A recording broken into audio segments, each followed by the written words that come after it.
think you're going, old man? You got gold in those bags? Thank you, old man.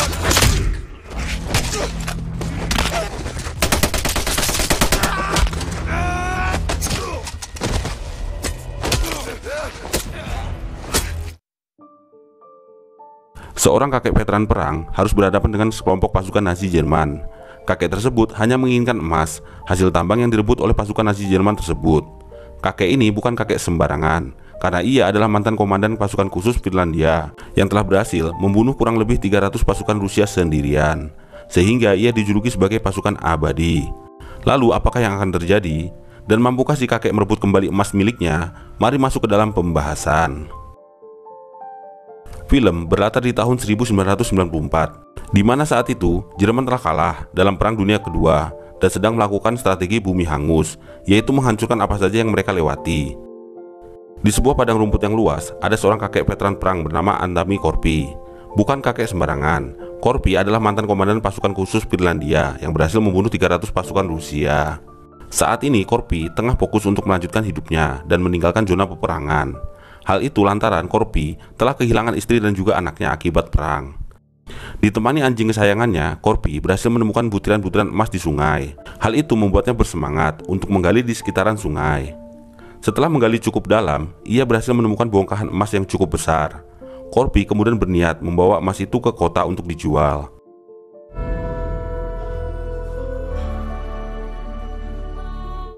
Dengan seekor kuda, Korpi mengangkut emas tersebut.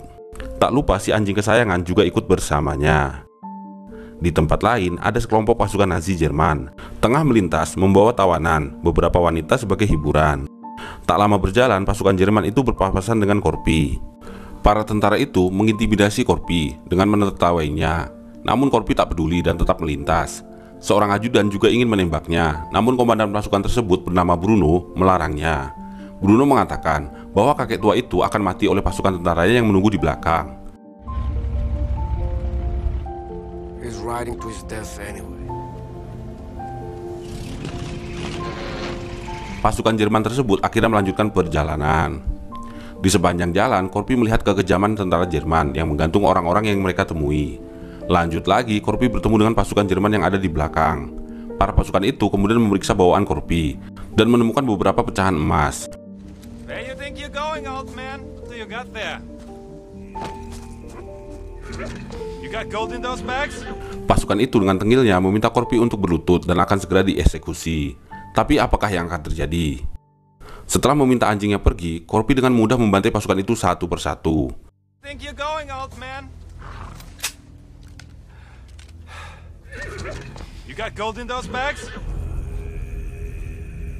Thank you, old man.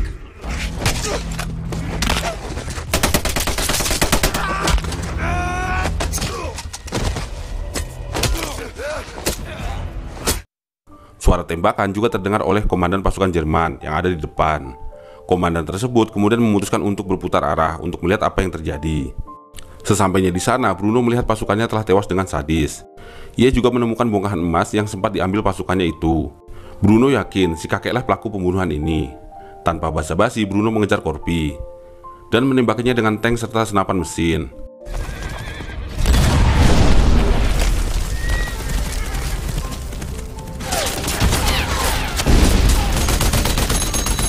Saat Korpi sudah tidak bisa dijangkau, Bruno menunggu dengan sabar. Ternyata jalur itu sudah ditanam ranjau darat oleh pasukan Bruno.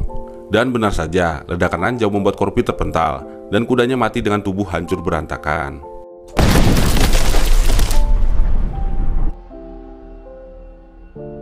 Saat Korpi masih mengumpulkan tenaganya akibat efek ledakan, pasukan Bruno sampai di tempat itu. Dan lagi-lagi, Bruno terlalu meremehkan Korpi. Ia meminta ajudannya untuk tidak menembak sebelum Korpi selesai mengumpulkan emas yang berserakan. Hal itu dimanfaatkan Korpi untuk melempar sebuah batu dan meledakkan ranjau lain yang mengakibatkan kepulan asap. Bruno kemudian memerintahkan semua pasukannya menembak.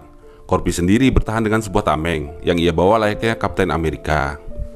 Saat situasi sudah tenang, Bruno memerintahkan satu anak buahnya untuk maju dan mengecek apakah Korpi sudah tewas. Namun apa yang ia dapat? Prajurit itu harus mati akibat ledakan ranjau yang dilempar oleh Corpi.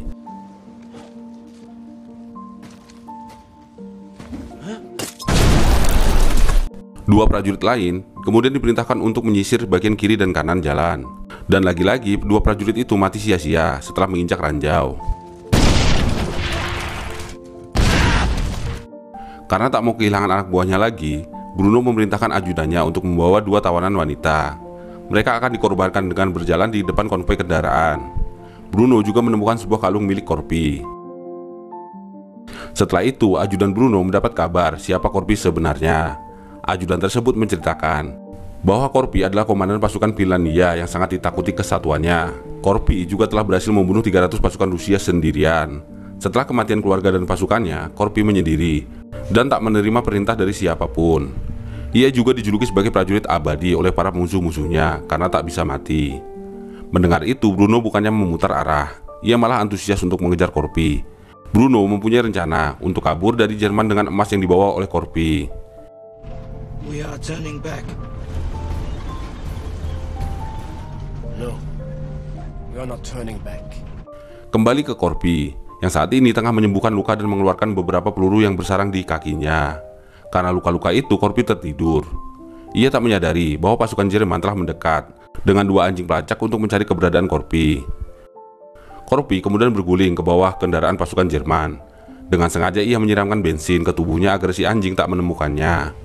Namun hal itu tak berhasil karena prajurit pembawa anjing melihat bensin yang berceceran. Corpi lantas bergegas berlari kabur dari tempat itu. Tapi sayang, Corpi berhasil ditembak oleh ajudan Bruno dan mengenai salah satu kakinya. Dan bodohnya, Bruno lagi-lagi memerintahkan ajudannya untuk tak menembak. Ia meminta anjing-anjingnya untuk dilepaskan untuk mengejar Corpi. Tapi inilah Corpi, si legenda perang. Ia sengaja membakar dirinya yang membuat si anjing ketakutan. Ia pun lanjut berlari menuju danau, sembari ditembaki oleh pasukan Bruno. Di dalam air, Corpi berusaha bertahan untuk menghemat oksigen. Bruno dan pasukannya menunggu Corpi naik ke permukaan dan menembakinya.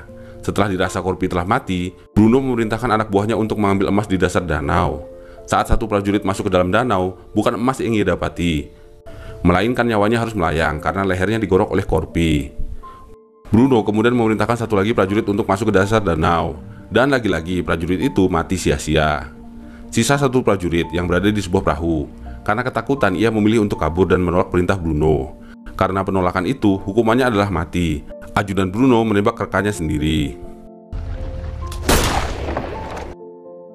Dari kejauhan terlihat Corpi berhasil menyeberangi danau. Tak mau hilang kesempatan, ajudan Bruno langsung menembaki Corpi dengan senapan mesin.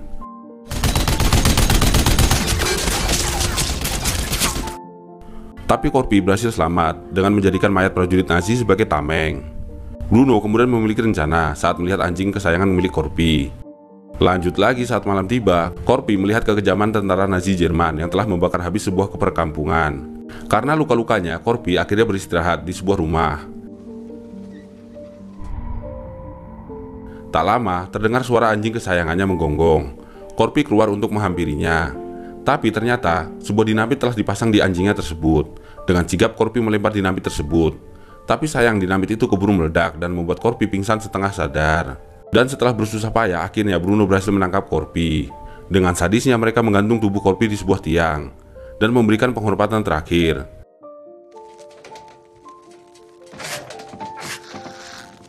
Tak lupa Bruno memberikan satu pecahan emas untuk mengapresiasi Corpi karena telah memberikan emas yang banyak. Setelah ditinggalkan Bruno dan pasukannya, Corpi ternyata masih sanggup bertahan. Terpaksa ia menancapkan besi ke pahanya untuk menahan bobot tubuhnya agar ia tak mati tergantung. Hal itu ia lakukan hingga pagi hari. Beruntungnya setelah itu sebuah pesawat melintas. Getaran dari pesawat itu membuat tiang gantungan Corpi roboh dan Corpi akhirnya bisa lepas dari gantungan.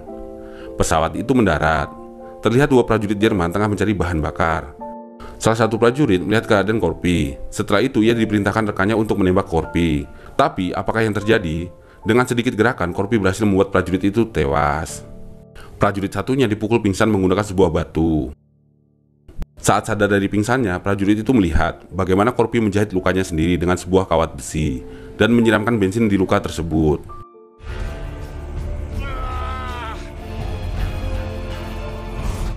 Kembali ke Bruno dan pasukannya. mereka berencana untuk berpisah karena ada pesawat yang akan menjemput Bruno, sedangkan prajurit lainnya akan melanjutkan di jalur darat. Perjalanan mereka harus terhenti karena sebuah pesawat menghalangi jalan mereka. Ternyata itu adalah pesawat dua prajurit yang sebelumnya bertemu dengan Corpi. Setelah dicek, pilotnya tewas dengan tangan terikat oleh tali yang dipakai ajudan Bruno untuk menggantung Corpi. Hal itu membuat Bruno panik dan memerintahkan pasukannya untuk kembali melanjutkan perjalanan. Dua prajurit Bruno juga ketakutan, yang kemudian diberitahu salah satu tawanan wanita bahwa lawan mereka adalah Corpi, prajurit abadi yang tak mau mati dan tak akan menyerah hingga apa yang dia inginkan didapatkan. Tak lama setelah mendengar cerita wanita itu, dua prajurit itu harus tewas dibunuh oleh Corpi. Ever are already dead, and he won't. What? Corpi kemudian memberikan senjata kepada tawanan wanita tersebut. Setelah itu Corpi membunuh sopir truk, dan si tawanan wanita mengambil alih kemudi. Corpi melanjutkan dengan melompat ke atas tank. Sedangkan si tahanan wanita menyalip truk yang ada di depannya. Tanpa basa-basi, para tawanan wanita ini menembaki semua prajurit dengan sadis.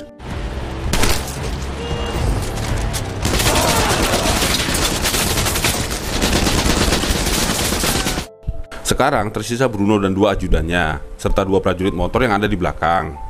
Saat mengetahui Corpi berada di atas tank, salah satu ajudan Bruno nekat keluar untuk menghadapinya.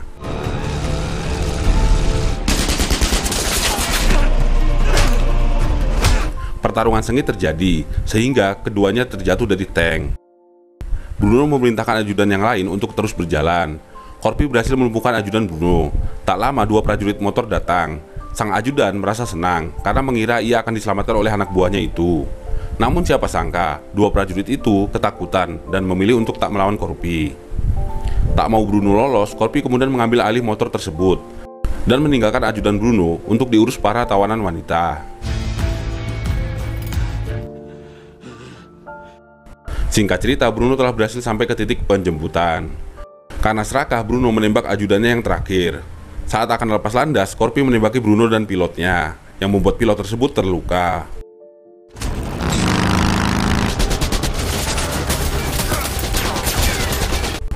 Tapi tetap saja Bruno berhasil lepas landas. Bruno tak menyadari bahwa Corpi juga berhasil bergelantungan di bawah pesawat mereka.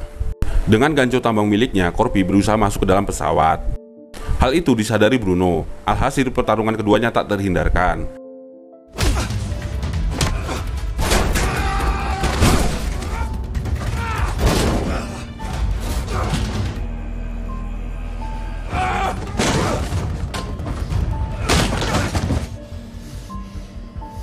Karena telah kelelahan, di sini Bruno lebih unggul daripada Corpi.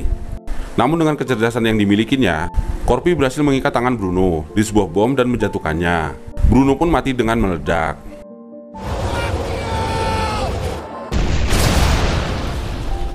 Masalah tak sampai di situ saja. Sang pilot ternyata telah tewas akibat luka yang dialaminya, sehingga pesawat akan jatuh. Corpi mencoba mencari parasut, tapi tidak ada. Corpi akhirnya pasrah dan bertahan dengan mengikat tubuhnya agar tak terpental saat benturan. Pesawat itu jatuh di sebuah rawa yang membuat pesawat itu tidak meledak.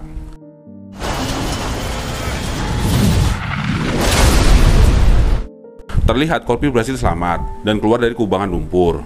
Di sisi lain, tawanan wanita juga berhasil sampai pos keamanan pasukan Finlandia dengan membawa satu tank dan satu prajurit Jerman.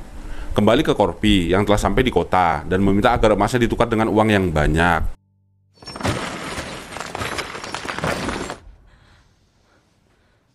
Dan film pun tamat. Itulah tadi alur film dari film yang berjudul Sisu yang rilis di tahun 2022, di mana seorang veteran perang berhasil membantai sekelompok pasukan Nazi Jerman dan berhasil mengambil kembali bongkahan emas yang akan ia pakai di masa tuanya setelah keluar dari zona peperangan. Sampai di sini dulu pembahasan film kali ini. Sampai jumpa di film seru lainnya dan bye.